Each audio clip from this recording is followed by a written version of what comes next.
당신은 혹시 지금 이 순간 사랑하는 사람이 갑자기 숨을 거둔다면 정확히 무엇을 해야 하는지 알고 계신가요? 놀랍게도 응급의학과 전문의인 저 김민수조차 정작 어머니를 잃었을 때는 완전히 무너져 버렸습니다. 그날은 가을이 깊어가던 10월의 평범한 아침이었습니다. 88세의 어머니는 평소와 다름없이 거실 소파에 앉아 계셨습니다. 몸이 불편하신 중에도 여전히 손수 식사를 준비하시고 손주들 간식을 챙겨주시던 그분이셨죠. 아침 인사를 드리러 다가갔을 때 어머니는 너무도 평화로워 보이셨습니다. 마치 깊은 잠에 빠진 것처럼 말이죠. 그런데 아무리 불러도 대답이 없었습니다. 그제야 깨달았습니다. 어머니가 조용히, 정말 조용히 세상을 떠나셨다는 것을요. 20년 넘게 응급실에서 일하면서 수많은 죽음을 목격했습니다. 심폐소생술을 시행하고 사망을 선언하고 유가족에게 위로의 말을 건네는 일이 일상이었죠. 그런 제가 정작 가장 소중한 사람의 마지막 앞에서는 완전히 당황했습니다. 손이 떨려 전화기도 제대로 들 수 없었고 머릿속이 하얗게 변해버렸습니다. 병원에서는 모든 것이 체계적으로 돌아갑니다. 간호사들이 절차를 안내하고 행정직원이 서류를 준비하며 의료진이 가족들에게 시간을 내어줍니다. 하지만 집에서는 달랐습니다. 아무도 무엇을 해야 하는지 알려주지 않았습니다. 어디에 먼저 연락해야 하는지, 어떤 서류가 필요한지, 누구에게 도움을 요청해야 하는지 아무것도 모르겠더군요.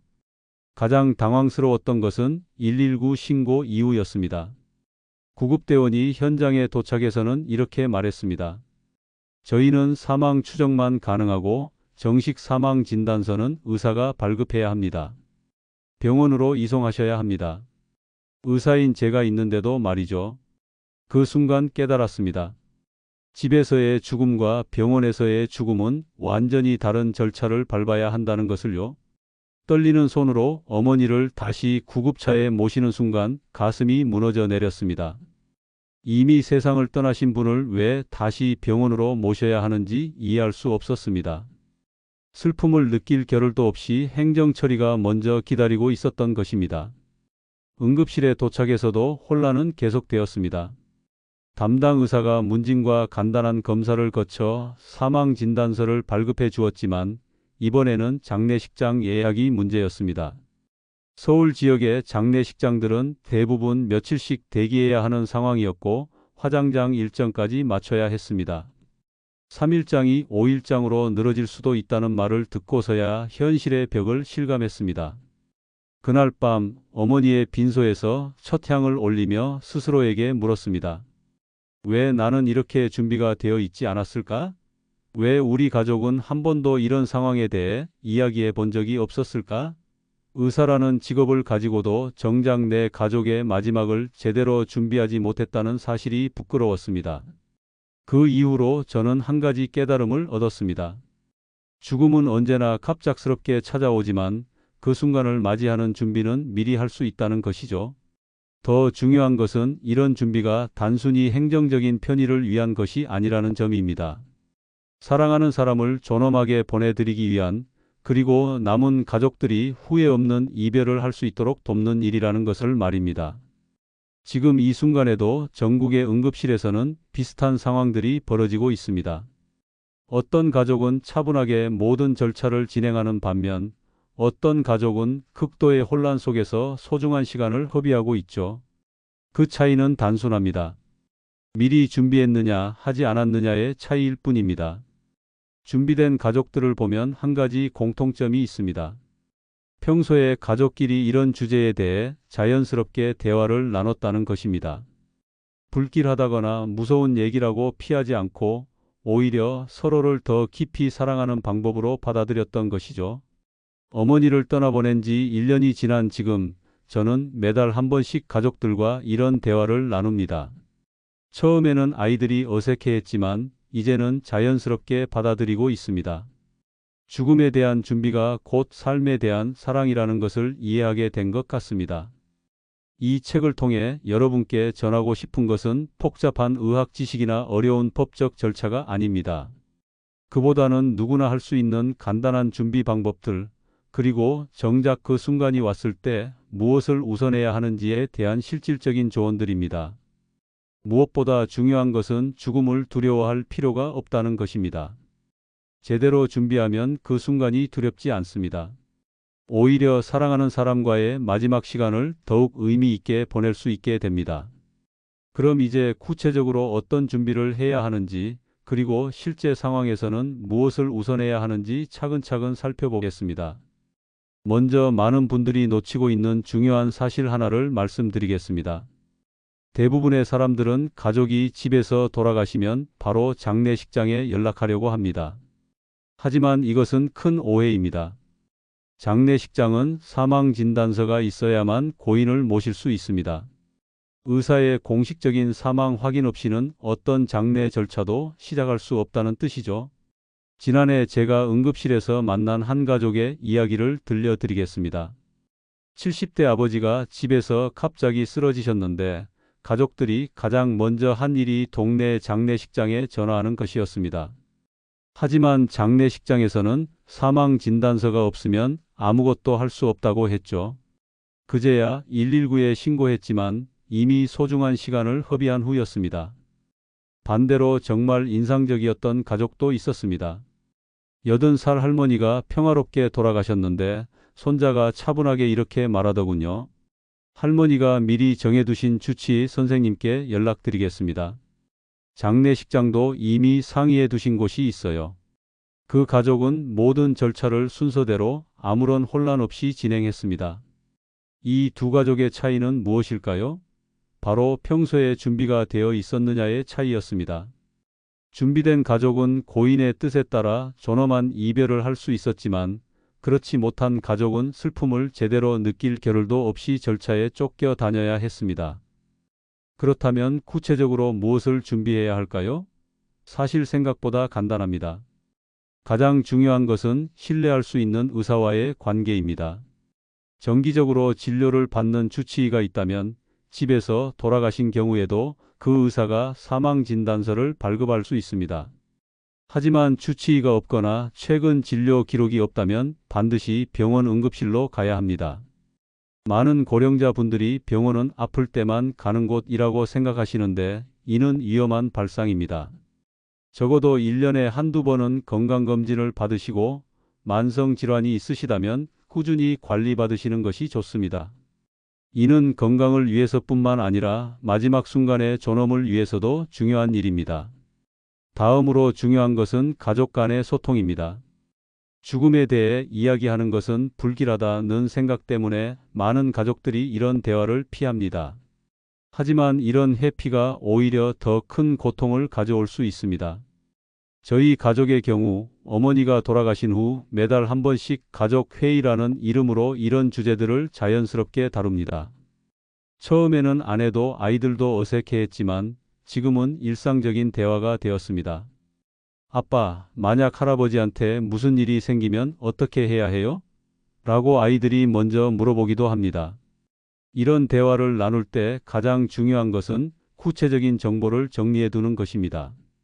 예를 들어 현재 다니고 있는 병원과 주치의 연락처, 복용 중인 약물 목록, 보험 관련 서류의 위치, 그리고 본인이 희망하는 장례 방식 등을 미리 정리해 두는 것이죠. 특히 장례 방식에 대한 선호도를 미리 알아두는 것이 중요합니다. 화장을 원하시는지, 매장을 원하시는지, 종교적인 절차가 필요한지, 어떤 규모의 장례를 치르고 싶어 하시는지 등을 미리 대화해두면 나중에 가족 간의 갈등을 예방할 수 있습니다. 실제로 응급실에서 보면 고인의 뜻을 모르는 가족들이 장례 방식을 두고 다투는 경우가 적지 않습니다. 자녀들 사이에서도 아버지는 화장을 원하셨을 것 같은데 아니야, 매장을 원하셨을 거야 라며 의견이 갈리는 것이죠. 이런 갈등은 슬픔을 더욱 깊게 만들고 고인의 존엄마저 해치는 결과를 낳습니다. 한 가지 더 말씀드리고 싶은 것은 경제적인 준비의 중요성입니다. 장례 비용은 생각보다 많이 듭니다. 서울 지역 기준으로 일반적인 3일장의 경우 최소 몇백만 원에서 1,000만 원 이상까지 들 수 있습니다. 빈소 사용료, 관련 용품, 화장 또는 매장 비용, 음식 비용 등이 모두 포함되어야 하기 때문이죠. 더 중요한 것은 이런 비용들이 대부분 현금으로 즉시 지불되어야 한다는 점입니다. 카드 결제가 되지 않는 곳도 많고 장례식장에서는 선입금을 요구하는 경우가 대부분입니다. 갑작스러운 상황에서 목돈을 마련하느라 고생하는 가족들을 자주 봅니다. 따라서 가족 중 한 명은 이런 상황에 대비해 어느 정도의 비상금을 준비해 두는 것이 좋습니다. 또한 생명보험이나 상조회에 가입되어 있다면 그 내용과 절차를 미리 숙지해 두는 것도 중요합니다. 마지막으로 죽음 이후의 행정 처리에 대해서도 미리 알아두어야 합니다. 사망 신고는 사망 후 1개월 이내에 해야 하고 각종 카드나 통장, 보험 등의 해지 절차도 필요합니다. 이런 일들은 슬픔이 채 가시기도 전에 처리해야 하는 현실적인 문제들이죠. 하지만 이 모든 준비보다 더 중요한 것이 있습니다. 바로 그 순간을 어떻게 맞이할 것인가에 대한 마음의 준비입니다. 지금까지 죽음을 맞이하는 준비에 대해 이야기했지만 사실 가장 중요한 것은 그 순간 자체입니다. 모든 서류와 절차가 준비되어 있다고 해도 정작 그 순간에 우리가 해야 할 가장 소중한 일은 따로 있습니다. 어머니가 돌아가신 그날 저는 한 가지 후회가 남았습니다. 너무 빨리 119에 신고했다는 것이었죠. 물론 신고는 해야 하는 일이었지만 그 전에 어머니와 조용히 작별할 시간을 충분히 가졌어야 했습니다. 손을 잡고 이름을 불러드리고 고생 많으셨어요 라는 말씀을 드렸어야 했는데 말이죠. 많은 가족들이 죽음 이후 바로 행동에 나서려고 합니다. 어디에 연락할지, 무엇을 준비할지에만 신경 쓰다 보니 정작 가장 중요한 순간을 놓치게 됩니다. 하지만 그 몇 분 또는 몇십 분의 시간이야말로 평생 기억에 남을 마지막 순간입니다. 응급실에서 일하다 보면 정말 아름다운 이별을 하는 가족들을 봅니다. 할아버지가 돌아가신 후에도 손자가 한참 동안 손을 잡고 있더군요. 할아버지 정말 감사했어요. 사랑해요 라고 계속 말하면서 말이죠. 그 모습을 보며 저는 깨달았습니다. 죽음은 끝이 아니라 마지막 사랑을 전할 수 있는 기회라는 것을요. 반대로 안타까운 경우도 많이 봅니다.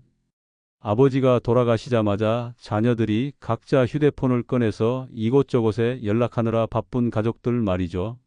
물론 해야 할 일들이지만 그보다 먼저 해야 할 일이 있다는 것을 놓치고 있는 것 같아 마음이 아팠습니다.